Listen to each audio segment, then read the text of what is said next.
cuál perfil de nacionalidad en técnicos calza para lograr resultados en su país. Por ejemplo, en Centroamérica han predominado los colombianos, eh, de, de, de los últimos años para acá han tomado fuerza los mexicanos, los argentinos prácticamente acaparan el planeta como la escuela tal vez más exitosa, a los brasileños les cuesta un poquito más por su idioma, pero hay una particularidad en medio del análisis que hacemos y que vamos a hacer de los mexicanos, y es que las 3 selecciones que clasificaron directo, Tomás, son dirigidas por entrenadores europeos.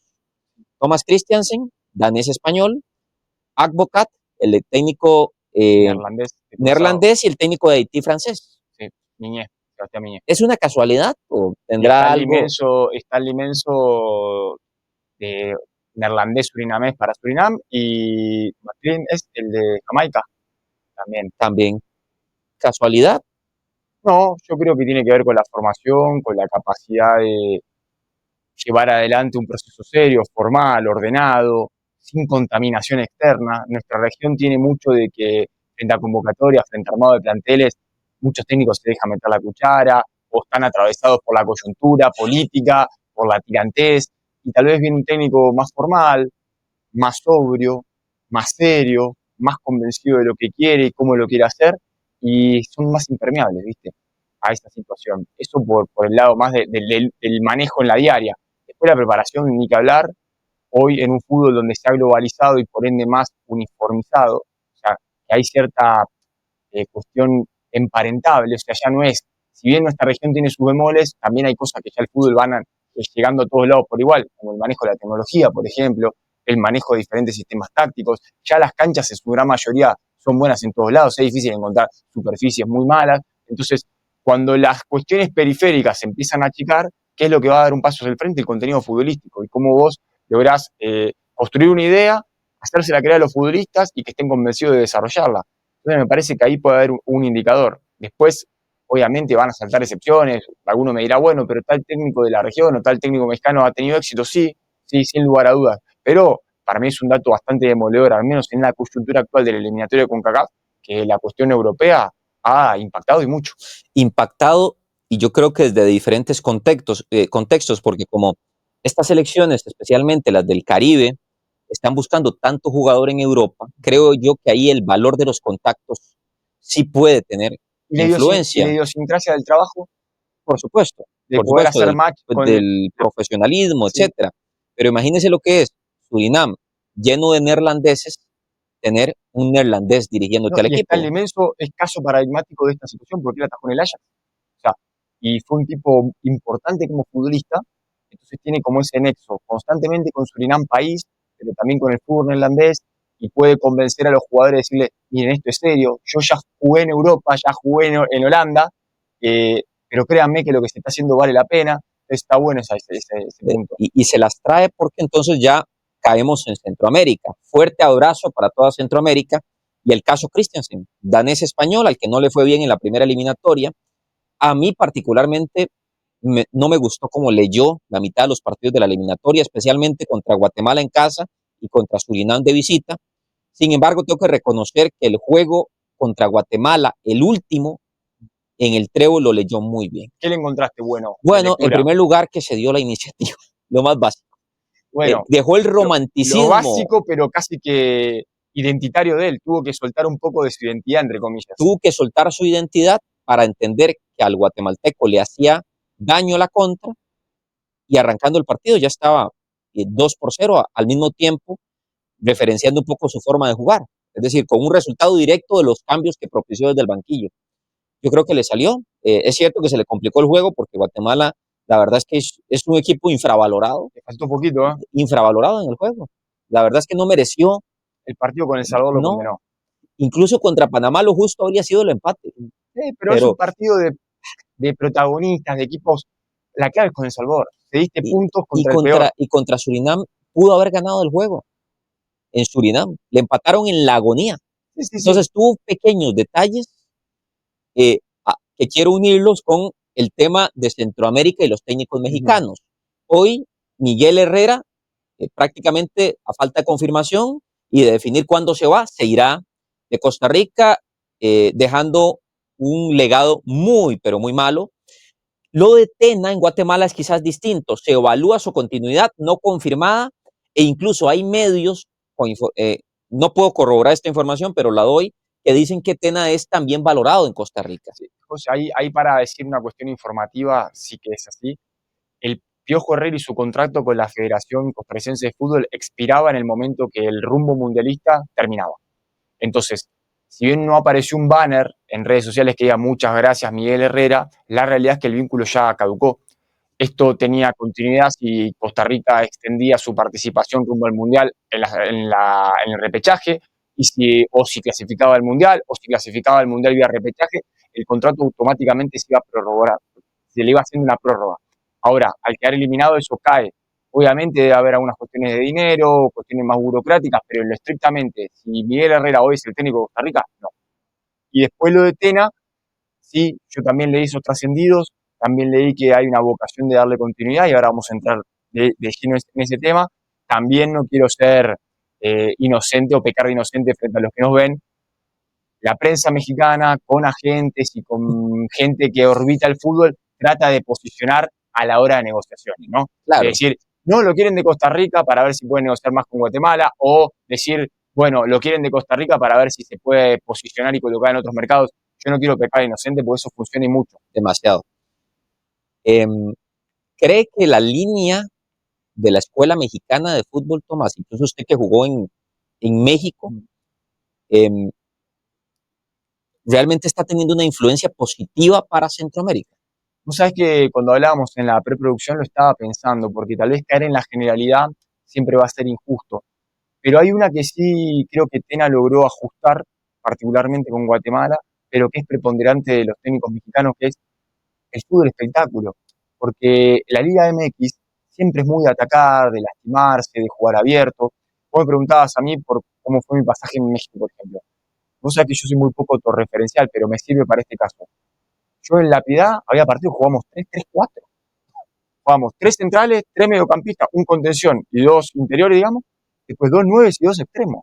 Una propuesta recontra agresiva, claro, para el ojo del espectador está bueno, tiene un ida y vuelta, un vértigo, hay jugadores de muy buena técnica, de muy buena velocidad, pero lo vimos con el Piojo Herrera, vienen como seteados de esa manera y a la hora de llevar a cabo un proceso con selecciones o equipos que son diferentes, no te encontrás con el recurso, no te encontrás con las maneras, y lo que pide nuestra eliminatoria es adaptación, flexibilidad, pragmatismo, e incluso Gustavo Alfaro, cuando vino a Costa Rica, él venía a jugar un 4-3-3 recontra de velocidad, de transiciones, un Santa hacia el frente con Ecuador, y acá cambió.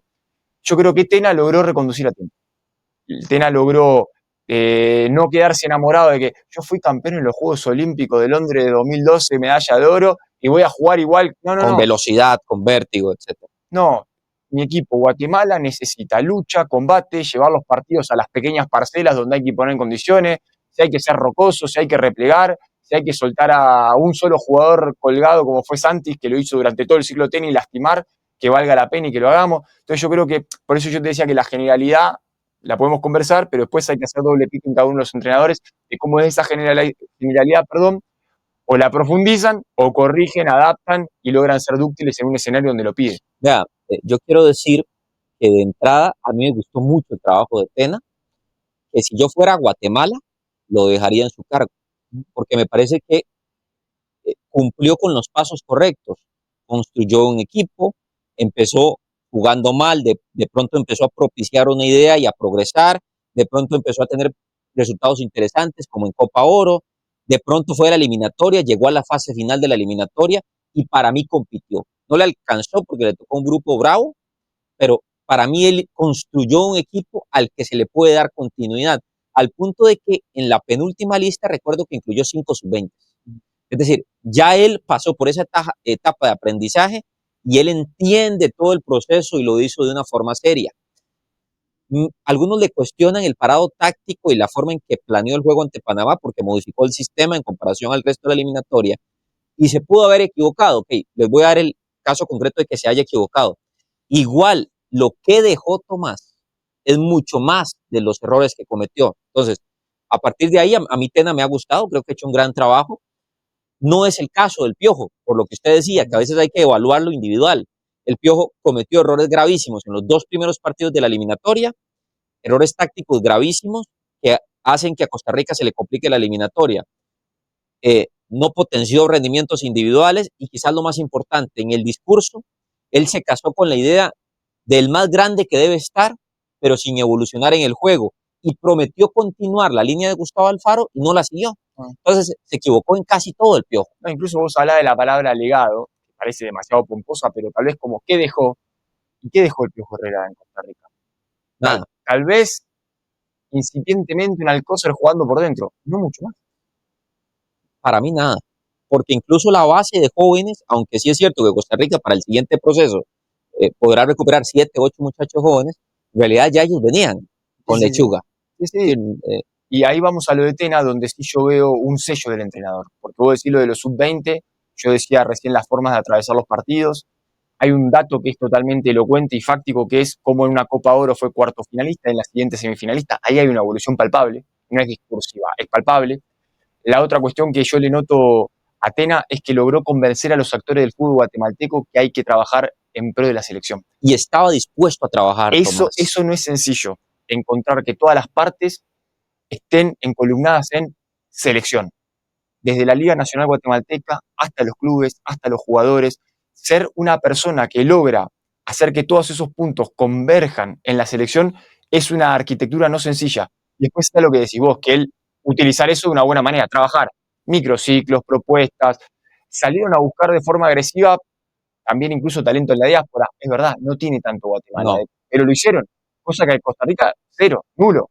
Entonces, creo que hay muchos puntos de los cuales podemos ver, bueno, el ciclo Tena hizo cosas, o intentó y había una hoja de ruta.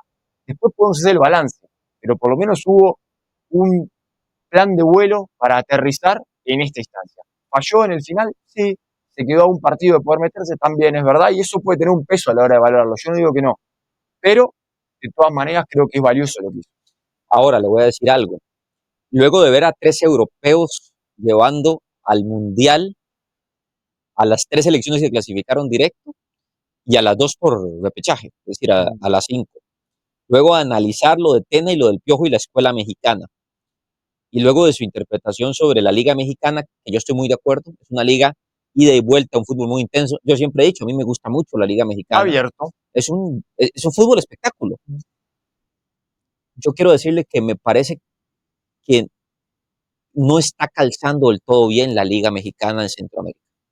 Basta con ver los resultados de la cantidad de mexicanos que han pasado por el fútbol de Costa Rica. Los técnicos, son muchísimos, Tomás. No sin resultados concretos. Desde Piti Altamirano, Palencia, Paco Palencia le fue realmente mal. Ignacio Hierro, ahora director deportivo, muy mal. Caemos en cuenta de que por alguna razón, tal vez ni sea calidad, puede ser adaptación, puede ser entendimiento del medio, pero al mexicano no le está haciendo fácil calar en Centroamérica. Tena es una excepción a la regla. Sí, Tena es una excepción a la regla. También es verdad que lo agarra a sus 67 años, tal vez con más camino recorrido, con esta cuestión de decir, bueno, tengo que ajustar, tengo que calibrar, tengo que ecualizar y no tengo que esforzar. Y no por eso el técnico pierde credibilidad o su ego se ve dañado, al contrario, te hace ser mejor, te desafía. Pero sí, es verdad que puede haber un disloque entre lo que se vive a nivel habitual en México y en la propia narrativa endógena, y después cuando vos querés exponer eso o llevar a cabo esa labor en otras latitudes futbolísticas donde se juega diferente, las canchas son distintas, los jugadores son distintos, el recurso humano y económico distinto, y donde también el rival te propone cosas distintas y necesitas tener esta posibilidad de ser un poco camaleónico. Si no, es muy difícil, no hay supervivencia. No hay supervivencia. De hecho, estaba pensando, ¿sabés qué caso paradigmático es también esta dirección? Lo de la Volpe. La Volpe, si bien es argentino, tiene una identidad muy clara con México, y en Costa Rica se encontró con un montón de limitantes, incluso él por un momento diciendo, hasta técnicamente nos veía mal para ejecutar la idea que él quería. Cuenta las historias que decía, bueno, de stopper derecho, pelotazo o pase dirigido 40 metros al sector opuesto, y para la Volpe nuestros jugadores no lo sabían hacer. Estamos hablando de una selección nacional de las primeras del 50 del mundo. Entonces, hasta eso no lo encontraban como para poder desarrollar. Y puede haber una distancia entre lo que el técnico concibe, piensa, y después con lo que se encuentra de sus ejecutantes. Sí, y curiosamente la escuela colombiana, que ha sido tan protagonista de CONCACAF. Con Rueda, casi siempre hay un colombiano dirigiendo en CONCACAF. Juan Carlos Osorio en México las eliminatorias anteriores, Reinaldo Rueda, Luis Fernando Suárez, Jorge Luis Pinto, casi siempre ha existido al menos uno por eliminatoria. Es un caso muy interesante, es decir, a la larga los colombianos han tenido mucha credibilidad para nuestro medio.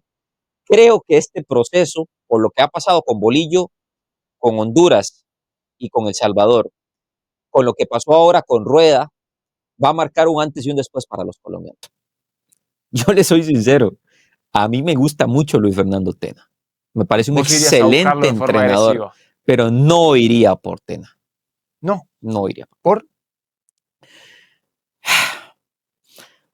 Creo que hay una serie de factores propiamente de entorno que no le favorecen, pero especialmente hoy la nacionalidad. Yo creo que está erosionada. Creo que llega con una carga que él no merece llevar, que es la carga de decir los mexicanos no sirven, que es falso, porque un mexicano no sirva el otro, pero ya llega con la carga. Por ejemplo, Matosas no es mexicano, pero venía de México, sí. No le fue bien. Ricardo Lavolpe venía de México, no le fue del todo bien. El Piojo Herrera le fue fatal. Entonces, a partir de ahí, Ignacio Hierro, director de selecciones nacionales, ya él lleva una carga pesada, injusta, porque usted lo deberían evaluar por otras cosas, Tomás. Sí, injusta. ¿Y qué perfil te seduciría para selección de Costa Rica? Como 2, 3 elementos que veo, bueno, necesitaría que tenga esto para poder trascender. Ok, por la experiencia con el Piojo, el número 1, con un conocimiento elevadísimo del futbolista tico. Número 2, que tenga un grado de preparación que lleve al tico a niveles físicos elevados, que es el rasgo que más me gustó de Gustavo Alfaro, de cómo le exigía al tico en absolutamente cada rasgo, y la lectura de partido que te dan los viejos zorros, los tipos que entienden cómo jugar estas fases. A partir de ahí yo descartaría técnicos muy, muy jóvenes, creo que no están para esta eliminatoria. Descartaría mexicanos, porque creo que tenemos vamos a ver, se arrastra un ambiente muy pesado. Una cicatriz ahí que quedó. Y descartaría cierto perfil de entrenador costarricense, con nombre, pero con ya vamos a ver, ya con una carrera desgastada, y que quizás no te va a dar ese salto en evolución táctica y en evolución física. Y si a eso te digo que hay $10,000 nada más, está difícil. No 10,000, pero... ¿Cuál es el perfil que a usted le gusta? A ver. No, yo creo cuerpo técnico antes que técnico, primero, pensar en eso. O sea, un cuerpo técnico de verdad, 6, 7 nombres propios. ¿Antes que director deportivo? No, eso, estamos hablando solamente del técnico propiamente. No, director deportivo, obvio. Un director deportivo que piense en líneas estratégicas federativas, cómo quiere que jueguen todas las elecciones, no solamente con el sistema, sino la propuesta de poder tener un escauteo profundo en nuestro país y también afuera para ver si aparece algo, un director deportivo que pueda no tener vocación de ser técnico principal, fundamental, un director deportivo que se pueda sentar a entrevistar a los diferentes técnicos de las selecciones menores con un nivel de expertise y de profundidad y de fiscalización importante, un director deportivo que tenga el carácter para eso con la parte deportiva, lo que decía recién, pero también que se pueda dar vuelta y sentarse con los de traje y pedir presupuesto y decirles cómo tiene que armarse la infraestructura, no la estructura, la infraestructura propiamente, de imponer condiciones, de que, mira, acá se viaja el día antes del partido y se hace entrenamiento en la cancha, viendo el estadio como es, no lo dejamos a discreción, etcétera, etcétera, etcétera. Obviamente, después que el director deportivo defina el perfil de entrenador. A mí, ¿cómo me gustaría el entrenador? Me gustaría un entrenador, como te decía, con un cuerpo técnico que esté amplio, rodeado, ojalá cuarentones, cincuentones, y que el técnico, si es exagerario, no importa, pero que esté rodeado de juventud en otros estamentos por el conocimiento del fútbol actual, por la metodología, por la tecnología y por la cercanía con el futbolista. Después, me gustaría un técnico que sea muy flexible, muy pragmático, capacidad de adaptación a los recursos, a los sistemas, a los rivales, a las circunstancias. Me gustaría también un técnico que logre potenciar lo que tenemos y achicar lo que no tenemos. ¿A qué voy con esto? Como hizo Gustavo Alfaro, dijo, ¿qué es lo que mejor tenemos? La defensa y los extremos. Tiene que haber un sistema para eso, 5-4-1. No hay que inventar mucho. Un técnico que realmente tenga vocación de trabajo, de estar todo el tiempo cerca de las cosas. Yo entiendo que la limitación de las ventanas FIFA es importante, pero hay formas de encontrarle como atajos a eso. Y después, a nivel de la propuesta del juego, a mí no me gusta presionar alto. Yo, Tomás Fonseca, porque yo creo que para mí Costa Rica no tiene los elementos para eso. Le ha traído más costos que beneficios. Para mí es un equipo de transiciones. Para mí Costa Rica tiene que volver a tener una pelota quieta fuerte. Sistematización de la línea defensiva. Automatismos rabiosos para adelantar, para agrandar, para achicar. Un técnico que sea desbocado por eso. Que le encante la tarea defensiva. Pero no por defenderse en bloque bajo, replegado, el bus a la puerta del área, no, sino ser eficaz. ¿Dónde y cómo te vas a defender? Estar finito, seguro, certero. Hola cracks, ¿les gusta la propuesta de contenido de mi canal de YouTube y desean que continúe? Bueno, los invito a apoyarme y les prometo que cada día mejorará el contenido. Hay dos maneras para apoyar a mi canal de YouTube. Número uno, facilísima, dando me gusta en los programas en vivo, dejando sus opiniones durante estas transmisiones, pero también en los videos o si ve los espacios por diferido. Este pequeño detalle hará que mi comunidad crezca y a la larga podré generar más ingresos para crear un mejor contenido para ustedes. Número dos, y quizás la más importante, apoyando mi contenido a través de un comentario pago, también conocido como Super Chat. Cada contribución es clave para crecer y sostener mi proyecto. Sus comentarios pagos se destacarán en pantalla y además serán comentados por nuestros panelistas en vivo de una forma diferenciada y única. Su colaboración me permite crear un contenido de calidad con voces claras e independientes. Y por supuesto, tengo muchísimas ganas de que nuestra comunidad de CONCACAF sea cada día más grande. Gracias por apoyarme y estar acá en mi canal de YouTube.